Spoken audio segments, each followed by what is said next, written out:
I have received, along with Congressman Crenshaw, several hundred whistleblower complaints about Pentagon extremist and diversity training.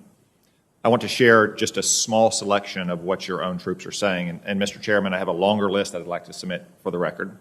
Without objection. Again, this is just a few examples. One Marine told us that a military history training session was replaced with mandatory training on police brutality, white privilege, and systemic racism. He reported that several officers are now leaving his unit, citing that training.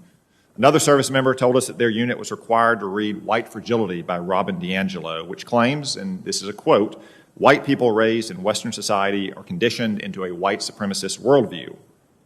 A member of the Special Operations community has told us that they are being instructed that, quote, "The U.S. Special Operations community is racist."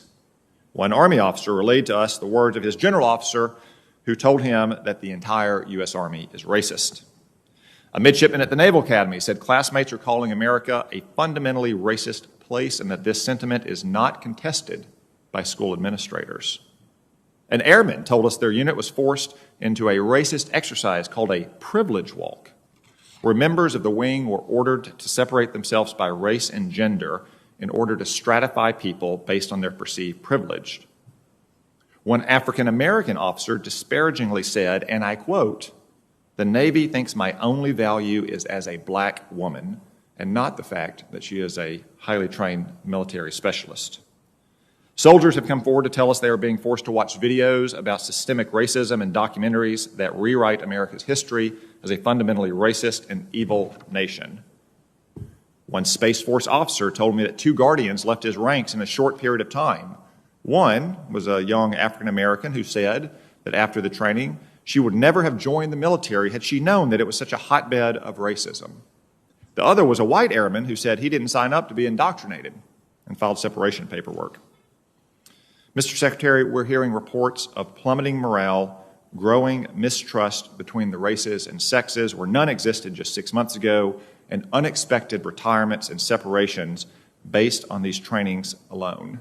And again, these are not my words, these are the words of your own troops. So I want to ask a few simple but vital questions. Mr. Secretary, do you believe that our military is a fundamentally racist organization? Yes or no, please? Well, I won't give you a yes or no answer on that, Senator, because it deserves more than a yes or no. The military, like any organization, will have its challenges, but I do not believe it is a fundamentally racist organization. Thank you. I'm sorry to cut you off, but our time is limited. I think it is a pretty simple question. I'm glad that you agree it is not fundamentally racist. Do you believe that any member of the military should be treated differently based on their skin color and sex? Again, yes or no will do.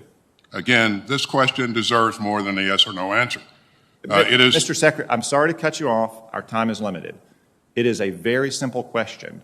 Should a member of the organization you lead be treated differently, in violation of the Constitution, I would add, based on their sex or the color of their skin? No, I do not believe that, and that is why we have diversity, equity, and inclusion focus in the military. And the military, for decades, has been one of the institutions in the society where you are most likely to get ahead based on your own performance, on your own merit, irrespective of the color of your skin or where you came from or who your parents were.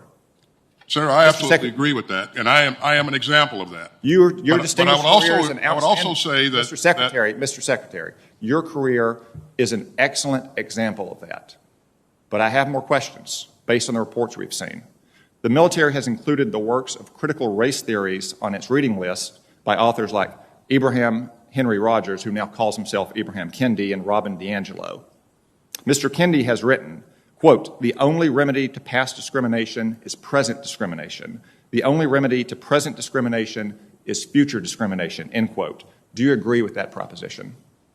I've not read that, and I don't, I certainly don't agree with what you just said, but Mr. Secretary, it's always important to have the full context of anything that you're being asked to evaluate. Mr. Secretary, do you believe that race and sex should be the key factor when selecting combat leaders, rather than, say, operational excellence, technical proficiency, leadership, agility, and integrity? I do not, Senator. I think what you just said should be key components in making any selection. Thank you. I'm glad we agree on all this.